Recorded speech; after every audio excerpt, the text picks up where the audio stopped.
Hey guys, welcome back to the channel where today we are talking about 10 things we don't buy anymore. Minimalist full-time travel life. We really have cut our spending way less than we ever thought we could just by living this lifestyle. And it has saved us so much money that we're living on way less than we initially budgeted. And one of those reasons is because we stopped buying a lot of stuff that we didn't really think about. And let's just jump into the things that we no longer buy that we were wasting so much money on. The first one is any type of collectible. Now, we did have collectibles. I used to collect a lot of things personally. I had a baseball card collection. I had a baseball collection of Autographed baseballs too. autographed baseballs, Yeah. just regular baseballs I get from stadiums, baseballs we would catch at stadiums. I had like 100, 200 baseballs, and stopped collecting those because I can't carry them with me. Sold all my baseball cards. We actually had a Coke bottle collection that we started when we were dating. We started collecting Coke bottles, and by the time we sold our house, we had hundreds and hundreds of these Coke bottles, like special ones with special events and dates Yeah, on for them. special ones from like the Super Bowl, special collectible ones. There were like these special Shack Attack ones. Yeah. All kinds of different things. Olympic years, all kinds of cool stuff. And the funny thing was, though, when it got to the end and we sold our house and we were getting rid of everything, and it was time to what are we going to do with these Coke bottles? Well, I realized you can't ship them. They're way too heavy, and nobody wanted them locally, so we just opened them all and poured them down the drain, and then threw the bottle, recycled the bottles. So it really was it got us thinking. At the end of the day, the collectibles that we were doing really served no purpose for us, because we ended up just liquidating them. So we have stopped buying collectibles because we cannot take them with us anymore. Exactly. That is one more thing off the list. The next one is on me. And that is not purchasing purses and excess shoes. Excess purses, I should say, and excess shoes. I do still carry a few bags with me because I am a purse and shoe girl. That was probably one of the hardest things when we did our Swedish death cleaning. One of the hardest things to plow through was my purse and shoe collection. And honestly, I just like admiring them now when I go places. And then when it's time to buy new ones, I get really excited. It is, yeah. Last time we were in Thailand, I had to get some new sandals, and I was like, oh good, I get to get new sandals. So it's very exciting when I do get to purchase something to add to my bag, because of course I don't buy as I go along just for no reason. Really, we're only purchasing stuff like that as we use them and need to get them. Next thing that we don't buy a lot of is unnecessary clothing. So, I remember when we finally sold our house and we were getting rid of everything, I was like, I must have hundreds of shirts in here. We had the big walk-in closet. It was full. I can't imagine how many shirts were in there. Most of them I hadn't worn in 7, 8 years. And why did we just keep buying more shirts to put with the 100 that we already had? It just doesn't make sense. If you have that type of closet full of shirts like that, at some point you got to stop. But we never do because we had the space for them. Well, yeah, that's the thing is we had some place to put them. Now, if you're buying extra shirts and stuff, it's like, okay, well, where are you going to put that? That's going to weigh down your bag, or that's going to mess up.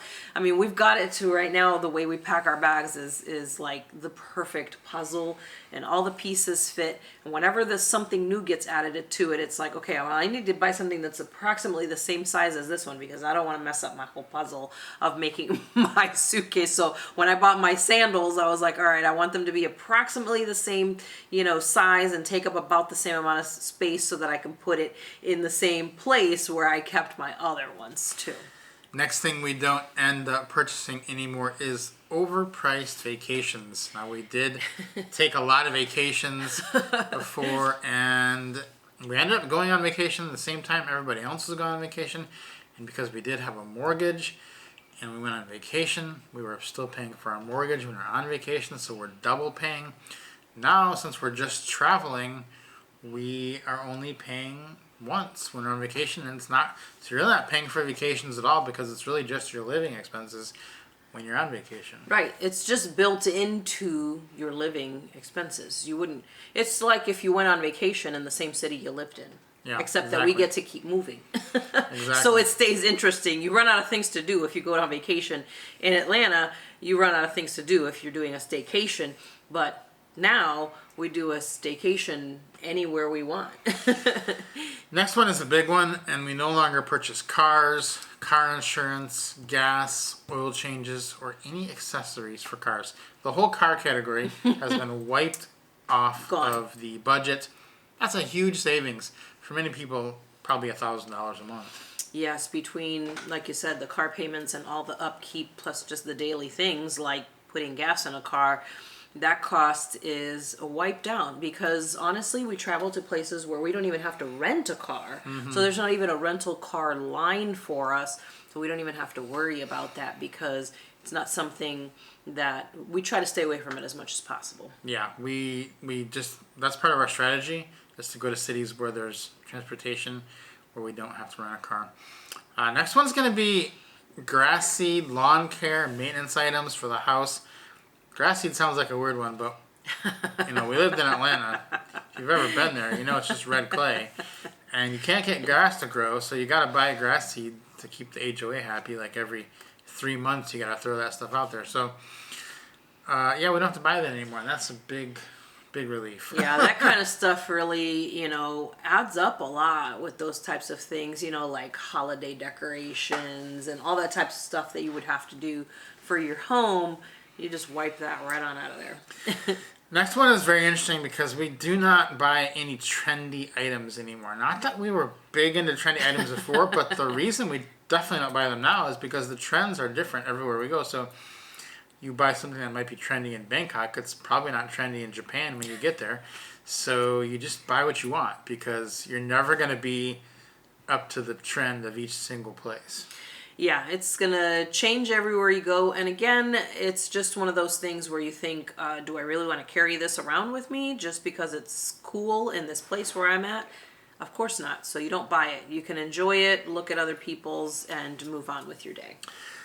Next category that we don't buy is appliances. Obviously, we don't have a kitchen of our own. But I will say this. We did actually buy one appliance this year. And I was kind of shocked that we did it, but we got an Airbnb that didn't have a microwave at all. And we thought, oh, we really want a microwave.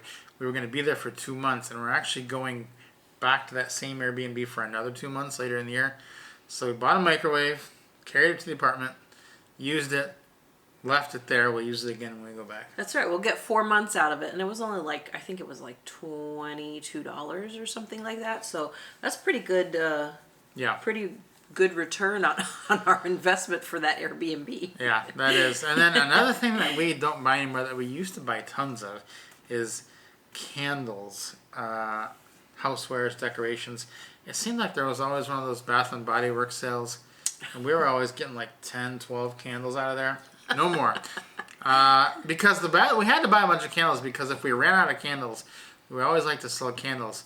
Our daughter would sell us candles if we ran out and we wanted one.